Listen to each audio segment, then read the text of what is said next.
Hi everyone, my name is Laura Holly and this is Pedagogo Reviews, reviewing albums and EPs from popular, old school, lesser known and independent artists.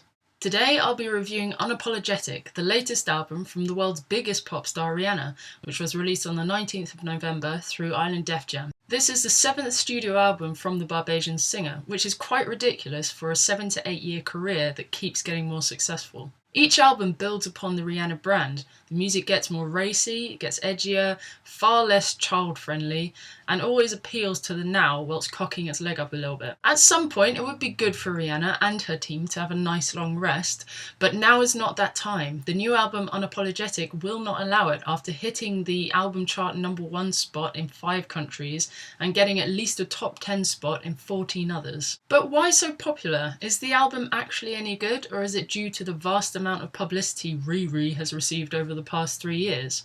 I would say it's a bit of both.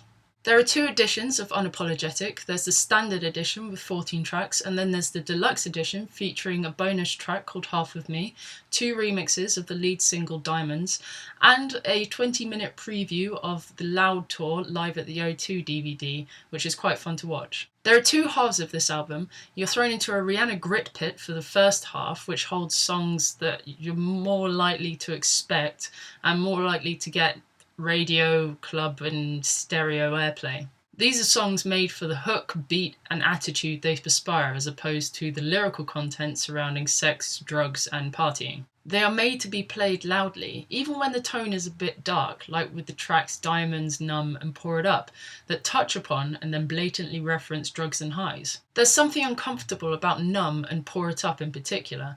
I like the songs, but they're slurred and they kind of depressingly glorify the lifestyle they're referencing.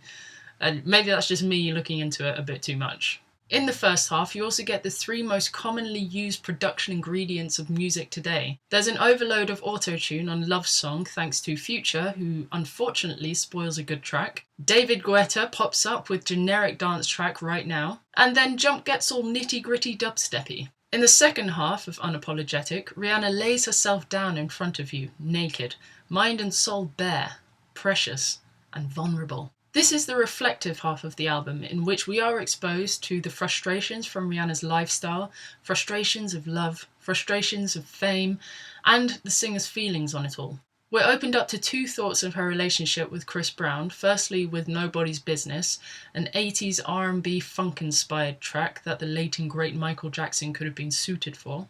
And secondly, a 2-part track, Love Without Tragedy / Mother Mary, which goes over the incident and what it created for both of their careers, and how Rihanna wants to start afresh with a lot in her life. Besides this, there are love-lost songs such as Stay, a piano ballad complemented nicely by singer-songwriter Miko Eko, and dub reggae influence No Love Allowed. Then we have the emotional songs, which feel like they're aimed at the critics, media, industry that paint the singer to be somewhat of a crazy emotional robot. Unapologetic features mostly good songs. Only a few are great or just bad. But which songs are these? It's time for play, skip, repeat. I would play Jump.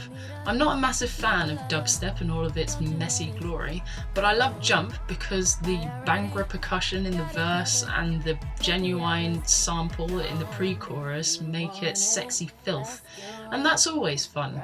And also the wob in the chorus sounds like a low burp. Nice.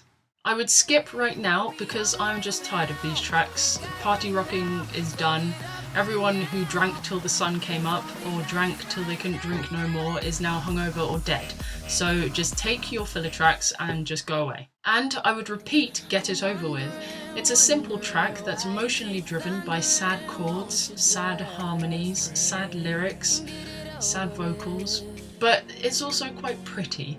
I mean, it's a bit of a downer and it does make you want to say, F it, I'm just going to lay on the floor until this time has passed. But I like that kind of thing.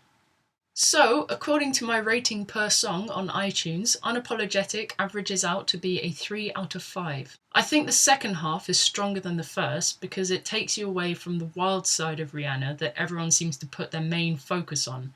It's not a classic album, but it feels more personal. If you've heard the album, then let me know what you think in the comments below.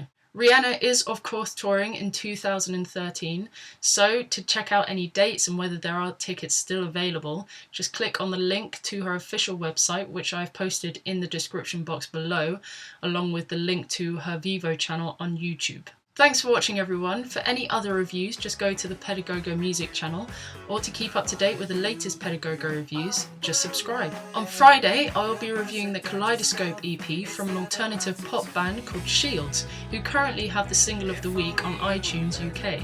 So until then, have a wonderful week. Could you do this?